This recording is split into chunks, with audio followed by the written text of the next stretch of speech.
Good morning, good afternoon, wherever you are in the world. I'm Sarah, and welcome to the third installment of the Unravel Optimized webinar series. Today, we're joined by Chris Santiago, Director of Solutions Engineering here at Unravel, and today he'll be discussing accelerating performance for Amazon EMR. So before we start, I'll just go over a couple quick housekeeping rules. So first, if you have any questions, feel free to pop them into the questions box and we'll either answer them live, or if we happen to run out of time, we'll answer by email reply. This webinar will be available instantly on demand, so if you have to drop off for any reason, feel free to come back to this page and listen to it whenever you want to. And lastly, let us know what you think about this session at the end by rating this webinar and letting us know if there's any other topics that you'd like to hear about. So now that the rules are out of the way, the floor is all yours, Chris. Thanks, Sarah. Hey, folks. Let me go ahead and share my screen here. All right. And just, Sarah, just do me a favor. Let me know if you can see the screen. Yep, you're good. All right. Hey, folks. So again, my name is Chris Santiago. I am the Global Director here over at Unravel Data for Solutions Engineering. Been with the company for a little over 3 years, going on 4. And so we've seen a number of changes in the industry. Most recently, we've partnered up with AWS, and we've been working with them on a number of engagements, some migration engagements, but also, really focusing on customers that are challenged, right? They've come into this new platform of EMR, maybe their first time in the cloud, and they may be struggling for trying to get the most in terms of performance. Spark is a very popular, tool set that's out there, and one of the more popular services just in general in the big data world. And so folks are always looking for what are some of the best practices. Well, today you're here, you're in luck. I've worked with many customers, big and small, and helping these specific challenges, right? Above and beyond migration, but cost optimization, root cause troubleshooting. But for today, we will really be focusing in on how we can accelerate performance of our Spark jobs in a platform like AWS's EMR. And so I'm going to be walking you guys through a couple of things. So just the agenda for today is, how are we going to accelerate our jobs? We'll be going through a couple of scenarios here. So we'll start off by taking advantage of cloud native features. Then we'll be talking about selecting specific instances for your workload. Then we'll be talking about going in straight, let's get our hands dirty. Let's start talking about the Spark code itself and how we can tune that for performance. And last but not least, it behooves me to not show you guys an even faster way to realize performance gains with a tool like an Unravel, which can really shortcut some of these insights for you in an automated fashion. So today we're going to talk about, we're going to actually start off by really talking about best practices on how you can accelerate your jobs today without using any kind of tools. More importantly, using things that are at your arsenal today, right? So the first thing that we'll talk about, first agenda item here is really taking advantage of cloud native features that the AWS platform provides. Now, if you're coming in from the on-prem world, the Hadoop world, this may resonate with you guys. But there's this concept of sharing resources, right, in the on-prem world. I won't even spend that much time talking about it because we'll be talking about this new way of doing things. And this is, using things such as like purpose-built job clusters. More importantly, having specific workloads. So say you have a data ingestion pipeline, we can go ahead and dedicate your own job clusters for that, really eliminating this need for sharing resources in this multi-tenant world. Now you can be a single tenant user or workload that we can go ahead and we can leverage things such as EMR's job clusters. If you're not familiar with job clusters, think of these clusters are clusters that literally get spun up in a programmatic fashion. They go ahead and they do whatever code was that was actually assigned to them, whether it's an ingestion job, whether they're writing to some different data sources, whether it's transforming data, whatever it may be. This particular EMR job, that's all its sole purpose it's going to do. Once it does its job, it goes and spins down, right? And so the advantage there is, well, from a cost perspective, obviously you're only paying for the time it was run. But the advantages for here is that now we can actually spin up a cluster to do that one job, spin back down, and do it in an ad hoc fashion, like how often you want to do it, how frequency, the frequency of this. Um, to parlay this even more, we start seeing a lot of folks starting using tools like Airflow, which are just like a managed kind of orchestration service. Amazon has its own managed Airflow service, and if you're not familiar with Airflow, think of it as an orchestration layer for us to go ahead and say, here are my data pipeline jobs, and I want to schedule them. Has a nice like UI, which I'll show here shortly. But now you can actually start coding everything in terms of not just the code, scheduling the code itself, but also scheduling the EMR job clusters as well. And so now you can actually become very dev code infrastructure as code kind of type of model to spin up these jobs and really make sure that we fine tune these things. So that way we're asking for the correct instance types to really be performant from within our particular data pipeline. So big thing right here is that I see a lot of customers use is really breaking away from the shared resource multi-tenant type of model and really just having purpose-built single tenant clusters for the specific workloads that you're running. So if you're not doing that today, absolutely take advantage of that.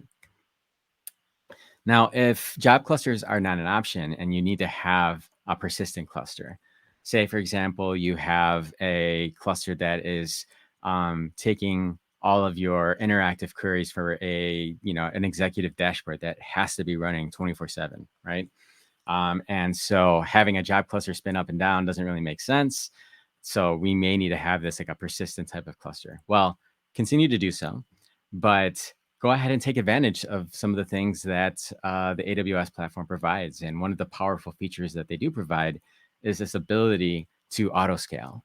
What I mean by that is, say, for example, I have my interactive cluster that is just taking in all these queries and spitting out an output to some sort of dashboard, or maybe it's a data scientist running their particular experiments, but it's only for 2-3 hours out of the day. 9 to 11 is where just peak usage of this cluster is, but then the rest of the 22 hours not used at all, right?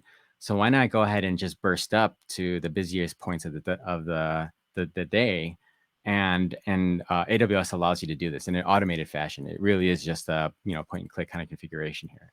And so just from a architecture standpoint alone, these are two things that you should keep in mind when you start thinking about how I can optimize performance for my particular EMR jobs and clusters itself.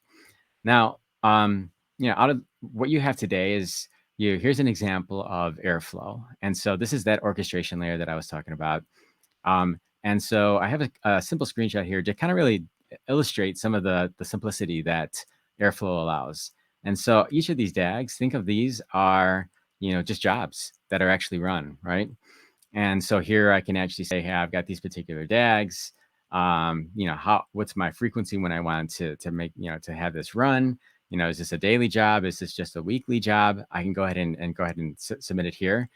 Behind the covers here, just due to the interest of not, becoming an Airflow demo, I can actually say, hey, in this particular DAG, I want you to spin up an EMR cluster with this type of instances. Here's my Spark code. Go ahead and do my own thing. And then once you're done, spin down, we're off to the races. We're all good and done. And so we see a lot of folks, especially folks that have a lot of data ingestion pipelines, follow this model. And absolutely, it's a very popular model because now we can actually, on demand, spin up clusters for the different data ingestion pipelines that I need to populate. And so here's a good example of Airflow and how this can correlate to some of your EMR clusters in a job setting. This should be familiar for folks that may be using the AWS console itself. And so I just wanted to kind of just show a very simple screenshot of like, if I were just to create a simple EMR cluster here. And so, you got all your standard stuff here. I wanted to highlight down here where you can actually set, it's just a click of a button, cluster scaling. Yes, absolutely. This cluster is going to be running, for 24/7, right? And so why not have the infrastructure kind of monitor the nodes itself and spin up and spin down based on load, right? So that way, from a cost conscious dimension, obviously we're being more conscious about cost, but more importantly, if things are scaling up, way up, the system will see that and it will scale up accordingly. And so, again, very, very powerful feature. If you're looking for performance, these are some parameters that you should really take advantage in an architectural standpoint. Okay. Now, it behooves me to talk about some of the gotchas, right? Now, everything is not perfect, right? But you do need to be aware of some of the things if you are going to be moving towards these architectures. The first things first, orchestration tools like Airflow, super popular in the AWS land, are very good about orchestrating your jobs, right? But if something happens, because something always has to happen, right? Maybe your jobs fail, maybe the cluster was running too slow, whatever it may be, it does lack the ability to go into that particular application and tell you exactly what was going wrong. Or, if there was one pipeline that was just waiting on data from another job, that it's hard to make those kind of like relationships if you're just using the EMR console itself.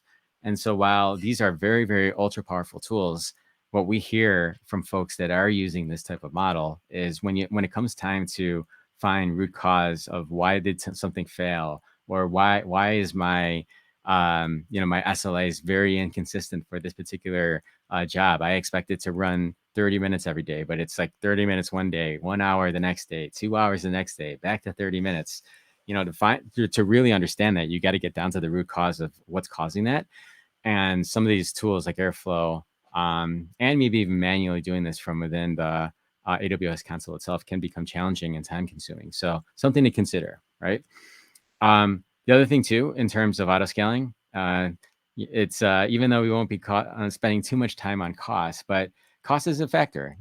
Somebody's paying the bill, right? Whether if it's you actually paying the bill or maybe your boss is paying the bill, they're going to be pretty upset with you if you set up your auto scaling parameters extra high, and then all of a sudden they're getting a $50,000 bill when they're tracking their forecasted budget was $10,000, right? So, while it is a very powerful feature, you got to be careful about that so you don't get flack from your boss. But more importantly, one of the things to keep in mind, at least from an auto scaling factor, at least from an EMR standpoint, is it's really going to auto scale based on what it knows from an infrastructure level. I'll drill down into this a little bit further when we get into the Spark jobs, but if you selected an instance that was over allocated in memory, but really your bottleneck is on CPU, well, what the system's going to do is it's going to auto scale based on, hey, I need more CPU, but it's also going to give you even more unnecessary memory if that really wasn't the bottleneck. And so you end up paying for that, right? So there's also a cost from that perspective as well. So auto scaling, while it's a powerful feature, it's not your end all be all. There are some additional configurations, which we'll talk about in the next few slides here.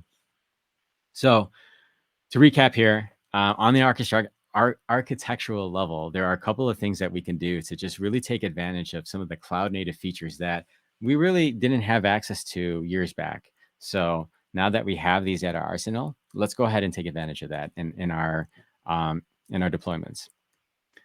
All right, next one here. Select the best instances for your workload. What do I mean by that? Well, the one of the things that it kind of ties back to this job cluster example, right? Um, you know, each either if it's a different stage in your data pipeline, or maybe you're just trying to figure out like, hey, what's my best instance type?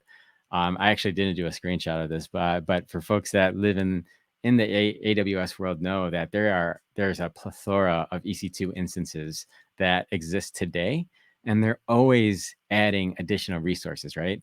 More recently is a very popular, the Graviton instances that are very, very popular for big data use cases, right? And so, AWS is doing a great job of innovation from the hardware side. and it's hard to keep up, right? Because what you really ultimately want to do is you want to have an understanding of the type of jobs that you're running in your Spark jobs. Is it compute heavy? Is it memory heavy? Is there a lot of like disk storage? I've seen that still. You need to understand these characteristics so that way when you go ahead and you say I want an EMR cluster, I'm actually selecting the instances that match very closely aligned to the jobs that it's running, right? Because there's you don't want to be picking the general purpose instances when you know that your particular job is very memory intensive, right? So maybe memory intensive instances are going to be a lot better, right? So you're going to want to make sure that you're, with the advent of these EC2 instances, you have the option to select the memory intensive, the CPU intensive, and so on and so forth. So absolutely take advantage of that from an infrastructure instance type level. Okay. And kind of goes hand in hand with what I just said by here, but like you really do want to make sure that, hey, let's go ahead and pick and match.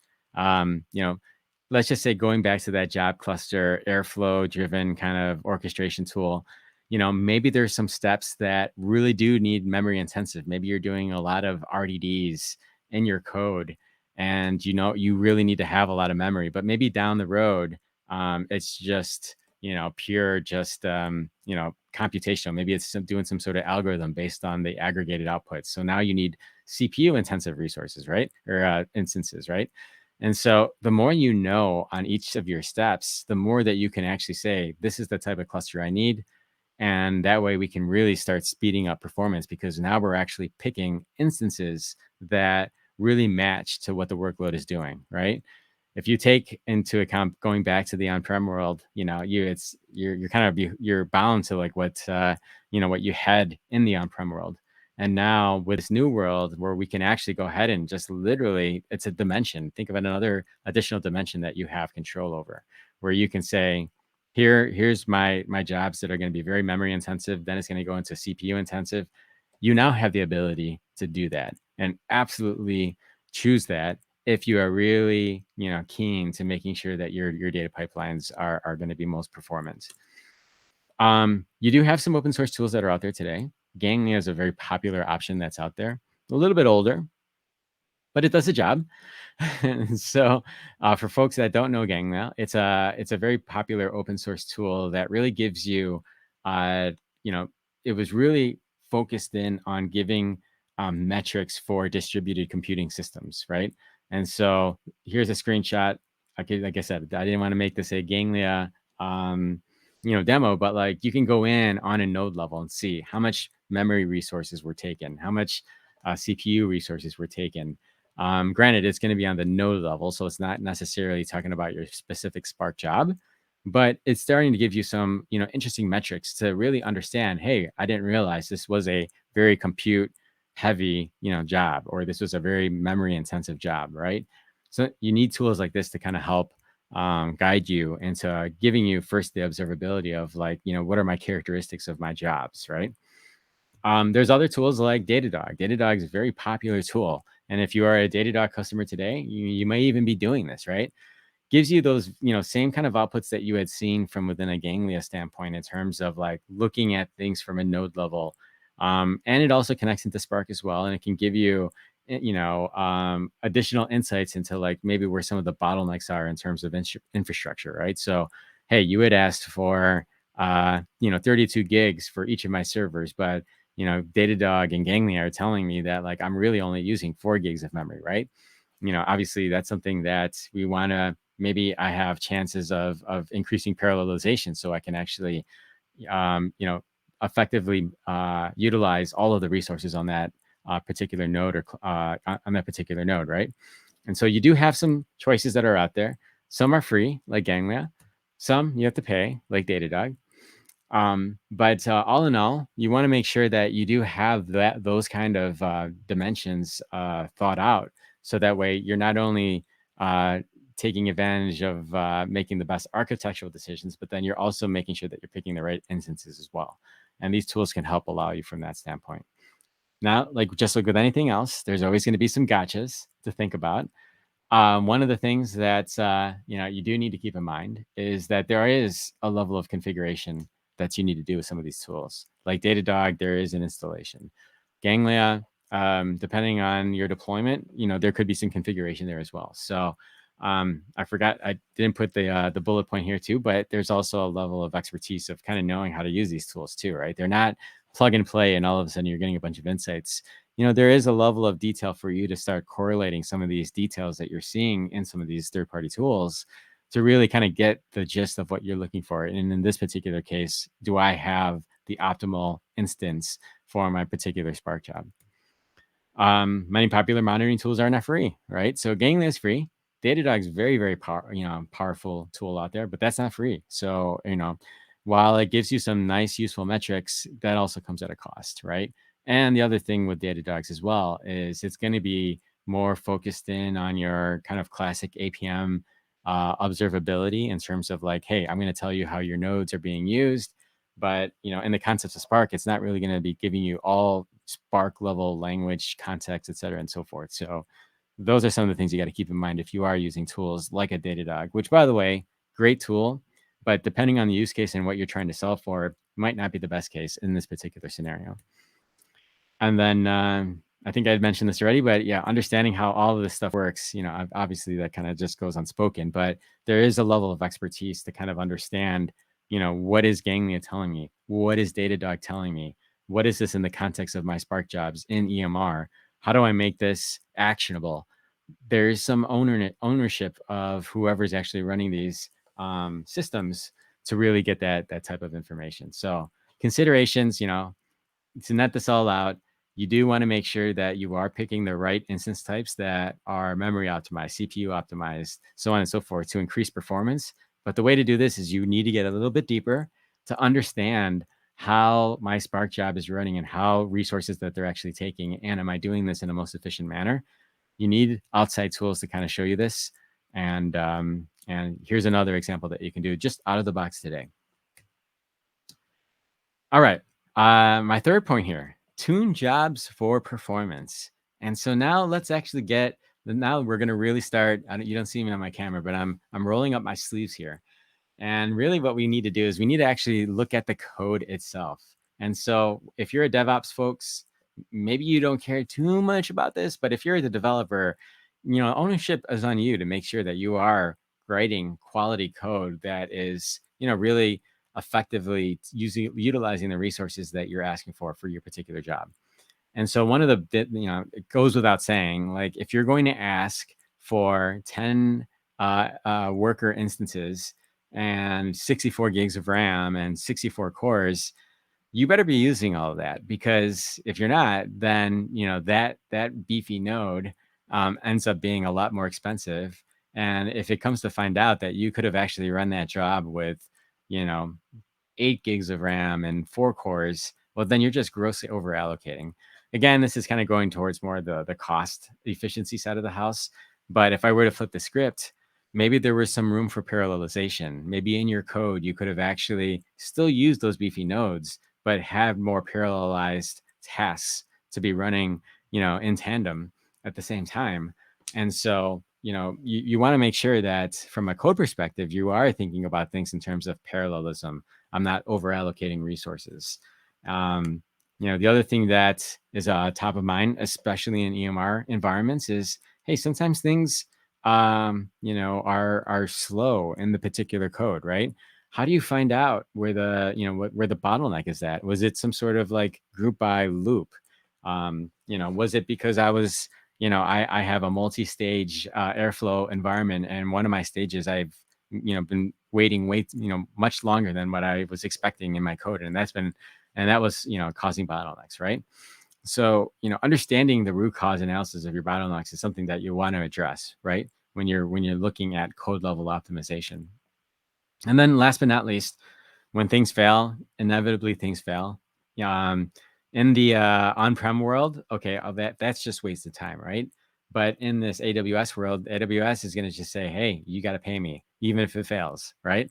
And so, jobs are going to fail inevitably, but the faster that you can understand and root cause why your jobs had failed, the better that you're at, and the more that we can actually start reducing job failures, and then obviously that also increases uptake or of your particular data pipelines in EMR. What can you do today? Well, it gets you have access to the logs. And so you can go in and check out the logs, just like how you would do like with any other Spark environment, whether you're running Apache Spark, whether you're running Hadoop Spark, whether you're running Databricks Spark, logs is going to be where it's going to give you a lot of information. You've got the Spark UI. And so with every single Spark implementation, think of this as kind of like your Spark management interface. That's going to give you a lot of detailed information. In fact, people live and breathe in Spark UI to really kind of understand, diagnostics, where things, why were things slow, so on and so forth, right? Just like with anything else, there's always considerations, right? First and foremost, it does require some Spark expertise, right? We're starting to see an influx of, more junior Spark developers. Maybe they came in from, a Databricks world, or maybe they're coming in from EMR as well.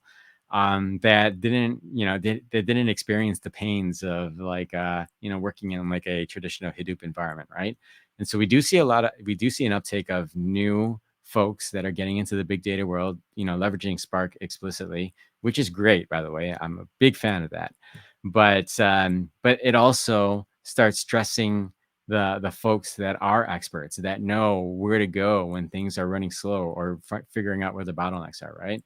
So, as I was showing before, like, there's logs, but like, where do you even start in the logs? I mean, even this picture here, like, how do I even look at this log and kind of understand exactly what's going on? I can go into the Spark UI, but like, as you can see here, there's a lot of different tabs here. And, this is more from an observability standpoint of telling you, hey, this is how things, how long things took. There still is ownership of you as a developer to go in and really understand why, um, and correlate all this information. So there is some Spark expertise that's involved there. The other big piece is if you are using job clusters itself, once that job cluster spins down, it's you lose a lot of historical data, logs included, right? So if logs, if if I'm going in here and I stated that most of your valuable information is here in the logs, well, in a job cluster situation, that stuff's removed, unless if you have some other logic that's pushing it to some S3 directory afterwards. But you are losing a lot of data once some of these more job clusters spin up and spin down. So you lose another avenue of finding your mean time to resolution. And so just kind of recap, we've talked about a couple of things. We've looked at optimizing from an architectural level, using job clusters, using transient clusters with auto scaling. We then talked about just managing and leveraging all of the different instance types that you can use. That there's 100 plus different types of VMs that you can use in AWS. Now it's making sure that you're picking the right one, and that really does make a difference if performance is top of mind for you. And last but not least, you always got to go back down to the code itself. You can't optimize a crappy code, right? No matter what you can do, there may be some nominal improvements that you can make, but the more that we can be more insightful in finding out where the bottlenecks are from within your code itself, the faster time to resolution, and the more that you can actually start really accelerating your Spark jobs within an environment like EMR. So this all brings me up to the climax here, guys. So everything that we had talked about, I always like to show that there are ways that you can do this out of the box.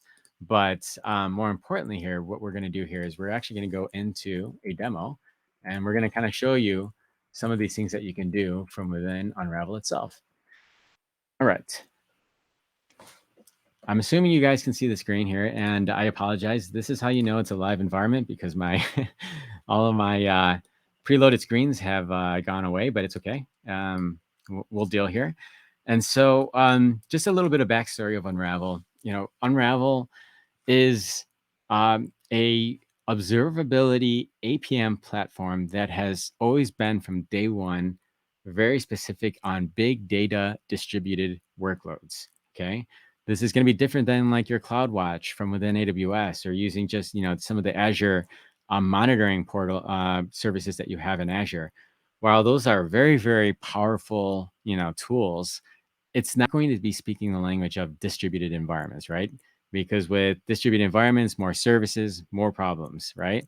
And so we've always taken the lens of looking at things from a big data standpoint. And I really wanted to kind of showcase you a couple of insights here on how you can actually use a tool like Unravel. So first things first, from an installation standpoint, we do have the ability to manage and monitor all of your EMR clusters in a particular environment. I figured it would be good to start off in this particular screen here, because what this highlights here is we've got a couple of things here, so I won't bore you clicking on everything here, but I want to at least talk about the specifics of accelerating the performance of your Spark jobs. And so I figured it would be good to start here on this cluster view here. And so what you're seeing here is it really showcases that we are capturing, you connect your AWS account here, and we are capturing all of your clusters, your persistent clusters, your job clusters. For folks that we won't spend too much time on cost optimization, but like if you want to understand where a lot of your costs are going, we can get that level of detail here as well. And by the way, these are just AWS tags. So I have EMR release selected here, but it could be any tags that I've predefined. So really taking advantage of some of the logic that you guys have probably done in your organizations, we can bring that same kind of tagging mechanism into Unravel itself. And so here, what you're seeing here is I've selected the EMR release tag. And so now I can start kind of seeing some groupings here.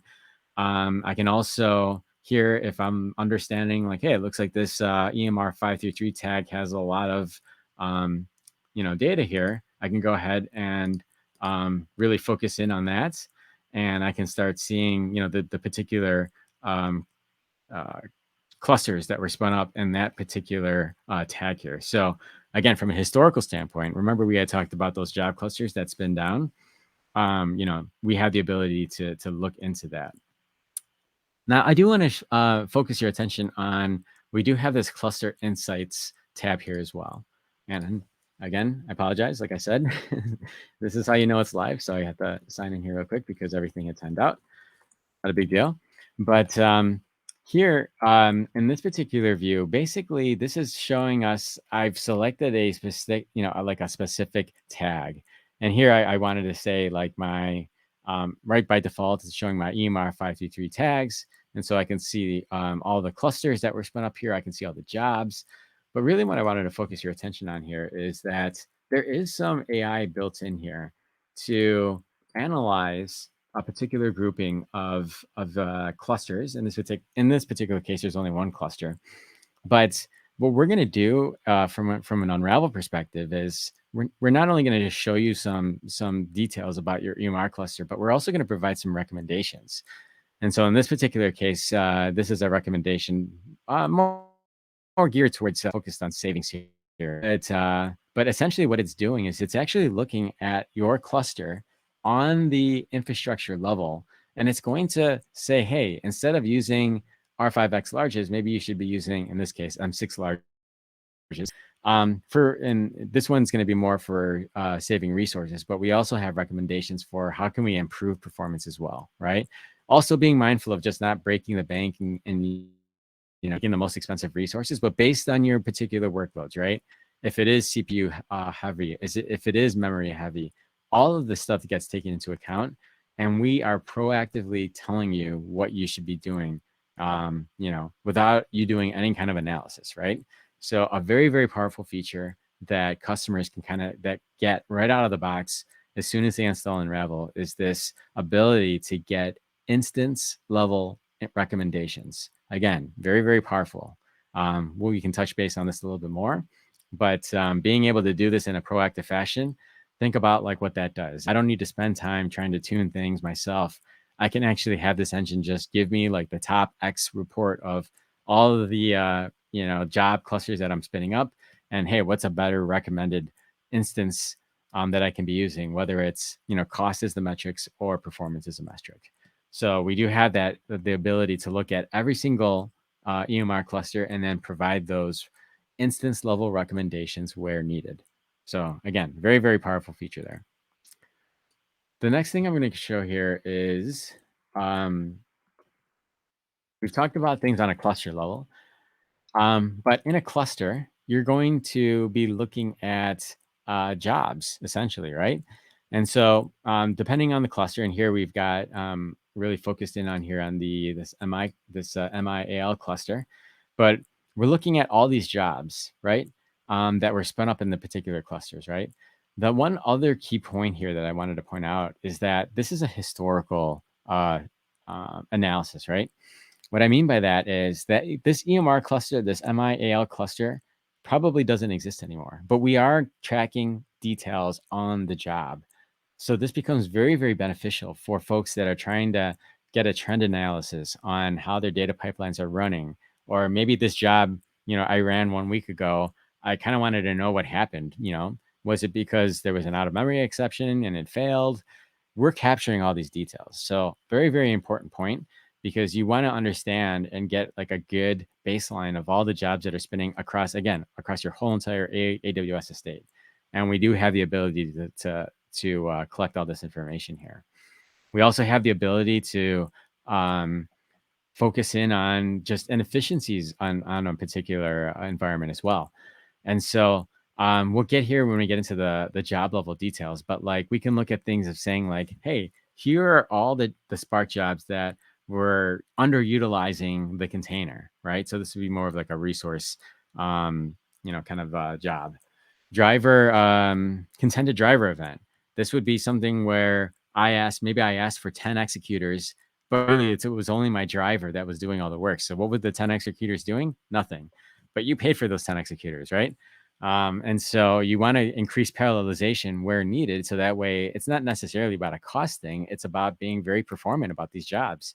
If I can take that 10-minute job and bring that down to 1 minute just by just changing a few things, yes, absolutely. You're going to want to understand that and take advantage of some of those insights that we're going to be able to provide.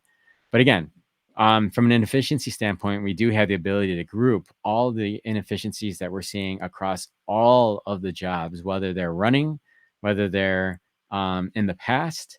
We're collecting all this data. Again, it becomes very, very valuable for understanding where most of my troublesome jobs are, so I can go ahead and troubleshoot that in the near future. And so everything we've been showing so far is starting at the cluster level. Now we're looking at holistically all the jobs. We also have a view in specific jobs itself. And so in this particular example, I'm looking at a particular Spark job. And in the Spark job, you're going to notice, especially if you are a Spark developer, you're going to notice a lot of common things, right? You're going to see this job level detail, and I can go in and drill in on a particular job. I can see the execution map here. I can go on a particular stage. I can look at things such as like, the distribution of time, tasks, so on and so forth. I can look at in this case, this was SQL, but I can look at the explain plan for this particular program. Just on the same veins of from observability, hey, did I get my resources, right? Containers. So this would be like, the Spark driver plus the Spark executors. Did I get this over time? This also becomes helpful for like auto scaling. Maybe I set up this cluster to be auto scaling, and auto scaling, again, very powerful feature. But like when you're auto scaling and you're way off, let's just say I say a minimum of 10 nodes, but really that job really needed a minimum of 50 nodes to actually do its job. Well, what's going to happen is EMR is going to go ahead and spin up 10 nodes for that particular job because that's what you said. But when it realizes 50 is what it's going to need, there's going to be time for that stuff to spin up. And so that time, that clock is still clicking, guys. You're still paying for that. So whether it takes 15 minutes, whether it takes 30 minutes, you're paying for all that. So a lot of times, a lot of folks will understand, hey, what is my minimum here? And so that way I can just start off with a minimum. I don't have to deal with, this cluster, waiting for cluster resources to get spun up, especially if you're using instances that are very, very popular. Oof, that just becomes a very expensive ordeal, right? So from an observability standpoint, being able to understand, the resources from that standpoint is very powerful. This metric tab here, this is where we get even more granular. And so think of this as on the executor level, on the driver level, I want to understand things from a time metrics in terms of how much memory was actually used over time. And so what I'm seeing here right now is it looks like the driver literally is running the whole time. There's two executors, and you have one executor that does some stuff here, and then that's it. Now it's on vacation, not doing anything. And then we keep on going down. The driver's still working, and now we've got the second executor. It finally, woke up from its nap and is doing its job, right? But the driver's been working here the whole entire time. So just from an observation standpoint, I can see this may be a driver contended type of issue, meaning that whoever wrote the code didn't really take advantage of parallelization, nor and so we could have had all the two executors working at the same time, distributing the task. This could have gone down from 1 hour and 55 minutes to maybe 10 minutes, 15 minutes. I'm just throwing numbers out there. But just from an observability standpoint, you can start seeing some of these metrics that like, hey, there could be something I can do in the code to address this.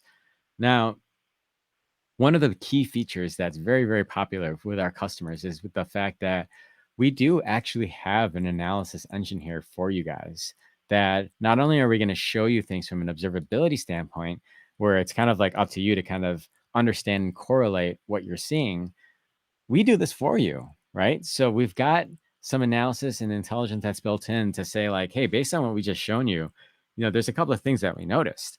Here, we've noticed a bottleneck event and it's a contended driver, right? And it's saying that this driver was literally just doing 81% of the work, right? And in a distributed environment, that doesn't make sense. You're just wasting resources, right? So that's something that you want to know. In this case, we flagged it as bottleneck. There's a couple of other things that we can do. We can do recommendations on efficiency. And so what can we do to make things more efficient from a configuration standpoint? Boom, here you go. You asked for a lot of memory, but you could have done it with less. In this case, 4 gigs down to 2 gigs. I know it's a big number here, but that's what I'm seeing. And then large idle time for executors. So this is telling me your executors were on vacation for too long while this particular job is running. And we can see that, right? The same thing with the low utilization of CPU resources. We didn't click on it from a CPU standpoint, but the CPU resources that were asked for were grossly over allocated, right? And so what I'm getting at here, guys, is that when you're looking for optimizing, it's not just architectural decisions. It's not just making sure that you're picking the right VMs. It's also gets down to this nitty gritty of understanding what's going on from a job perspective.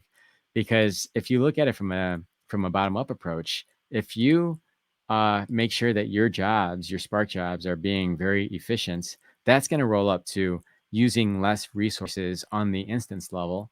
That's going to obviously roll up on the architecture level as well. And now not only are you using less resources, but you're doing it in a more parallel fashion. So that's how you're going to get that performance. And so, like I said, I've worked with customers that have ridiculous, EMR consumption where, they don't even care about cost. Some folks, well, at the time, they don't really care about cost. It's all about performance, because when I miss my SLA, I'm going to get fined by, customer A, B, and C. And if I miss it even more, I get fined even more, right? So these are the use cases that I commonly work with a lot of organizations, big and small. And with these things that I'm showing you here, even without Unravel, definitely take advantage of this stuff. But from within Unravel, I wanted to kind of showcase that we do this stuff in a more proactive fashion. I just noticed I've got 2 more tabs here. I'll just show it real quick here. But we've got a pipeline view here. And so for folks that are running Airflow jobs, we do have the ability to track this. Now, really the value add for folks that are using Airflow is kind of like it's actually going to address some of the inefficiencies of Airflow. Like Airflow will tell you something failed. Okay, that's great. Something failed. But like, what failed? In my Spark job, what failed, right? This is where we can go ahead and bridge that gap from within Unravel. And so we can go ahead and kind of see things we can start tracking things in terms of duration, IO, and so on and so forth. And maybe it was an IO spike, who knows, right? But we can start tracking that. I can go in and select a specific example here. And by the way, this particular instance has just 1 Spark job running. This could be 10 Spark jobs, depending on your Airflow logic. But really, the biggest key thing that a lot of our Airflow customers really use this for is understanding trends, so trend analysis from this standpoint. But then when something does fail or something is slow, I can go ahead and click on that particular standpoint, click on this particular Spark job, and boom, I've got those proactive insights and recommendations to make sure that I can address this to be more performant, more resource effective. If I don't even want to do that and I want to get into the nitty gritty and understand, how did things break down in terms of, memory usage or CPU usage, I can get down to that level of detail if I so choose. But the moral of the story here is if you can go ahead and optimize things from a code perspective here, that's going to be a very, very powerful story for you to ultimately make sure that you are getting the most performance without breaking the bank in your EMR clusters today. All right. So that was part of my demo. Just to recap, guys, we covered a lot of good information here. We talked about taking advantage of cloud native features like job clusters, like persistent clusters with auto scaling. Continue to use that. We talked about selecting instances for workload. So use those memory optimized workloads for your jobs that are memory optimized, and vice versa for CPU workloads. Because you're going away from this old Hadoop environment where everything was all standard. Let's make sure that we're picking instances that are optimal for what we're doing to really increase performance. That's a very, very powerful feature that I love that the cloud providers like AWS provide for us now. Tuning Spark jobs for performance, that's going to be something that's going to be onus on the developer, but like, hey, we're proactively telling them the things that they can do to make their Spark jobs more performant. Let's go ahead and do that. So that way we are addressing everything and we're firing on all cylinders. And last but not least, we talked about doing this out of the box. Doing this from within Unravel, now we're talking about, doing this, realizing gains faster in a proactive fashion, leveling up your junior resources, using some of the automation features like auto actions to automatically address some issues that could potentially affect performance in the near future.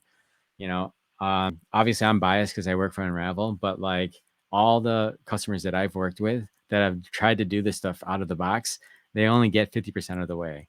When they get 100% of the way and they truly feel that they are getting the maximum ROI in terms of performance and cost in an environment like AWS EMR, Unravel really is the top dog here in terms of, making sure that your actual goals are met from a performance standpoint. So maybe I piqued your interest today. Well, guess what? We have a way for you to try out Unravel today. It's a SaaS environment. And so you don't even have to worry about installing us. We will spin up an instance for you. That's how confident we are on the value that we're going to be able to provide for you. We're not even going to ask you for a credit card. Just give us these simple level details. Give me your name, the company you work for, your email address, and you hit this green button here, or orange button here. And then you're off to the races. You can start, don't take my word for it, do this in your own environment. We ship with some sample environments, but we also have the ability to to connect into your environment and start showing some value in some of the use cases that you have today, right? We are conscious, PII conscious as well too. That could be a whole other conversation, but we are very unintrusive. The data that we do collect is going to be more along the lines of diagnostics data. We never, ever go into your data lake. So we're not seeing any personally identified information for folks that are coming in from a security standpoint. And if this is really resonating with you guys, here you go. It's as simple as that. unraveldata.com/SaaS-free-trial.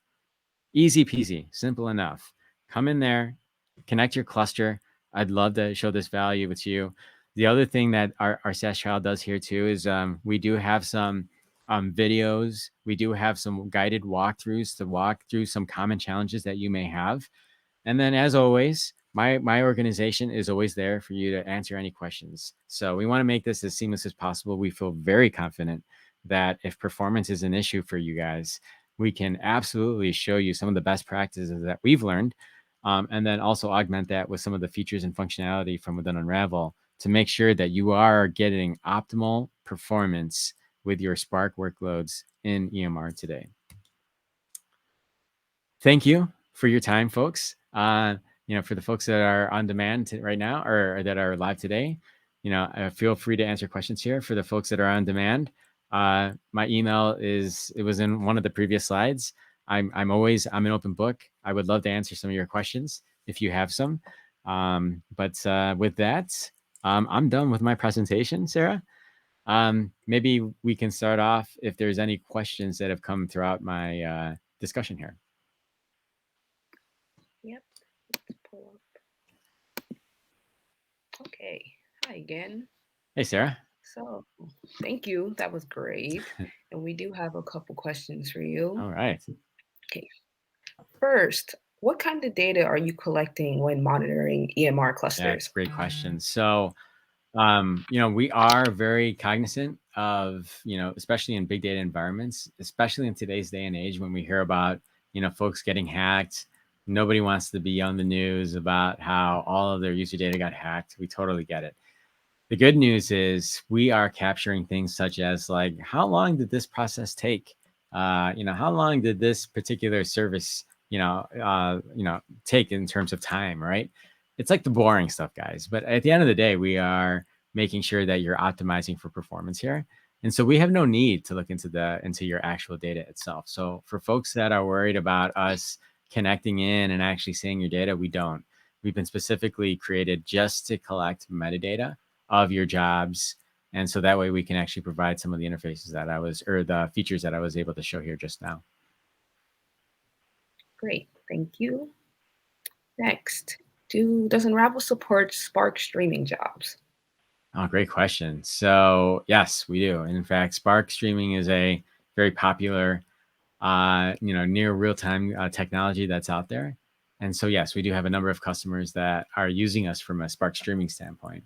Now, granted, the use cases may be a little bit different in terms of optimizing for performance. I think at that point, it's more focused in on code level and making sure that, do I have the right micro batches set up?